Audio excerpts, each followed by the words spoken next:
اللہ تعالیٰ کے پاک نام سے اپنے آج کے سبق کا آغاز کرتے ہیں۔ پارہ نمبر 2 ہے سورہ البقرہ، آیت نمبر 238 238۔ ارشاد باری تعالیٰ ہے، حافظوا علی الصلوات والصلاۃ الوسطی وقوموا للہ قانتین۔ لفظی ترجمہ ہے، حافظوا تم سب حفاظت کرو، علی الصلوات نمازوں کی، والصلاۃ الوسطی اور درمیانی نماز کی، وقوموا اور تم سب کھڑے ہوا کرو، للہ اللہ تعالیٰ کے لیے، قانتین سب فرما برداری کرنے والے بن کر۔ با محاورہ ترجمہ ہے، سب نمازوں کی حفاظت کرو اور خصوصاً درمیانی نماز کی، اور اللہ تعالیٰ کے لیے فرما بردار بن کر کھڑے ہو جاؤ۔ اس آیت مبارکہ میں اللہ رب العزت نے نمازوں کی حفاظت کا حکم دیا ہے۔ حافظوا علی الصلوات، سب نمازوں کی حفاظت کرو۔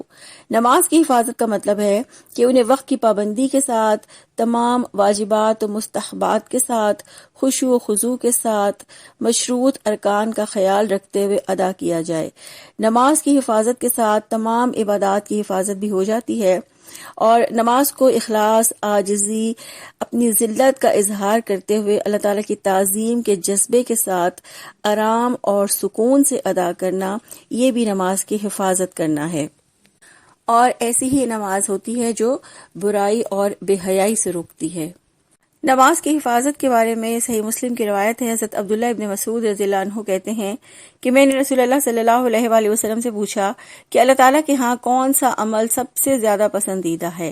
آپ صلی اللہ علیہ وآلہ وسلم نے فرمایا، وقت پر نماز پڑھنا۔ اسی طرح ایک اور روایت میں رسول اللہ صلی اللہ علیہ وآلہ وسلم نے فرمایا، جس شخص نے نماز کی حفاظت کی، اس کے لیے نماز قیامت کے روز نور، برہان اور نجات کا باعث ہوگی۔ جس نے نماز کی حفاظت نہیں کی، اس کے لیے کوئی نور ہوگا، نہ برہان اور نہ ہی نجات، اور قیامت کے روز اس کا انجام قارون، فرعون اور حامان اور ابی بن خلف کے ساتھ ہوگا۔ پھر نمازوں کی حفاظت کے بعد اللہ تعالیٰ نے خصوصاً درمیانی نماز کی بات کی ہے، یعنی صلاۃ الوسطی۔ صلاۃ الوسطی سے مراد عصر کی نماز ہے۔ عبداللہ ابن مسعود رضی اللہ عنہ سے روایت ہے کہ رسول اللہ صلی اللہ علیہ وآلہ وسلم نے فرمایا، صلاۃ الوسطی سے مراد صلاۃ العصر ہے۔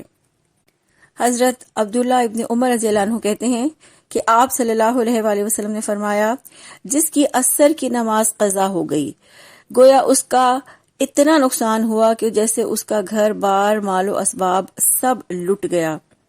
اسی طرح ایک روایت میں حضرت علی بن طالب رضی اللہ عنہ کہتے ہیں، نبی کریم صلی اللہ علیہ وآلہ وسلم نے غزوہ خندق کے دن کہا کہ اللہ تعالیٰ ان کافروں کے دلوں اور گھروں کو آگ سے بھر دے، جس طرح انہوں نے ہمیں ہماری صلاۃ الوسطی سے محروم کیا، یہاں تک کہ آفتاب غروب ہو گیا۔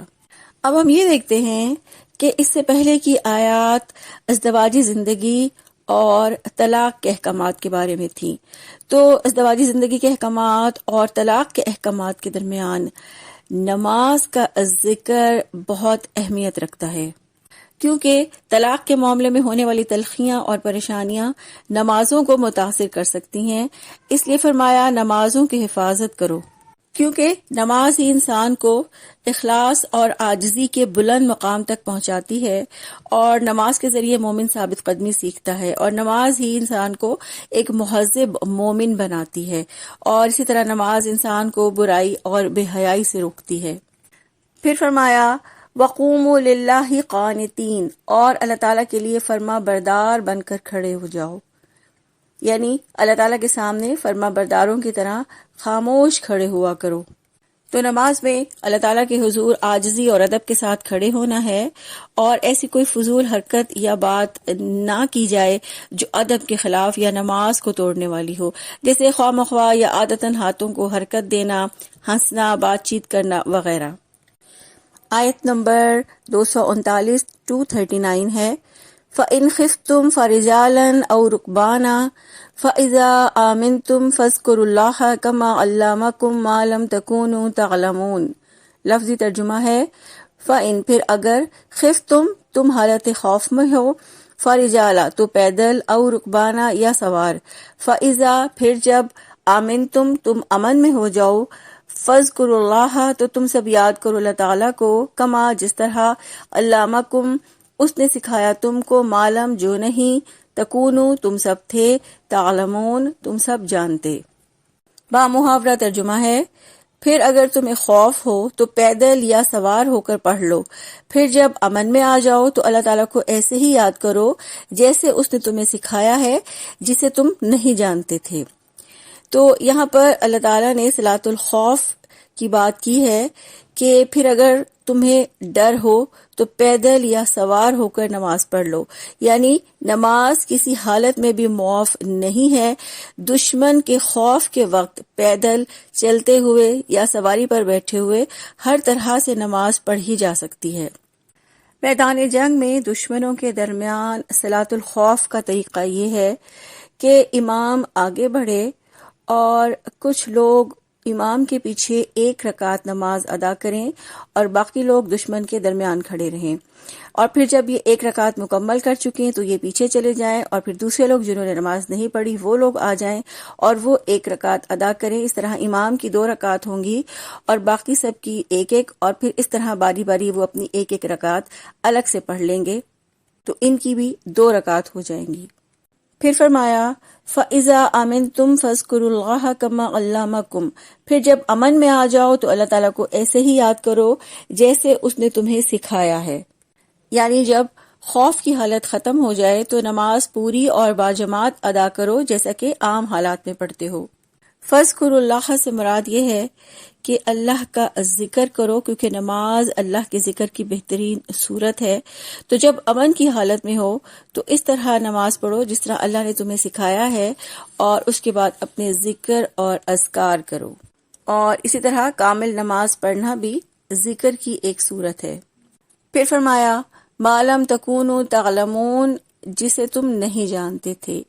اللہ تعالیٰ نے توجہ دلائی ہے کہ ماضی کی جہالت کو یاد کرو کہ دیکھو تم پہلے نماز نہیں پڑھتے تھے، نماز نہیں جانتے تھے، تو رب نے تمہیں نماز یاد کروائی، تمہیں نماز سکھائی۔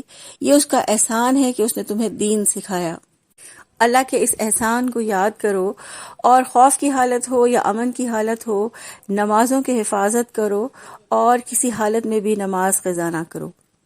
اللہ سبحانہ و تعالیٰ سے دعا ہے اللہ تعالیٰ ہمیں اپنی نمازوں کی حفاظت کرنے کی توفیق عطا فرمائے، اور خشوع و خضوع کے ساتھ صحیح ارکان و واجبات کے ساتھ سنت کے مطابق نمازیں ادا کرنے کی توفیق عطا فرما دیں، آمین۔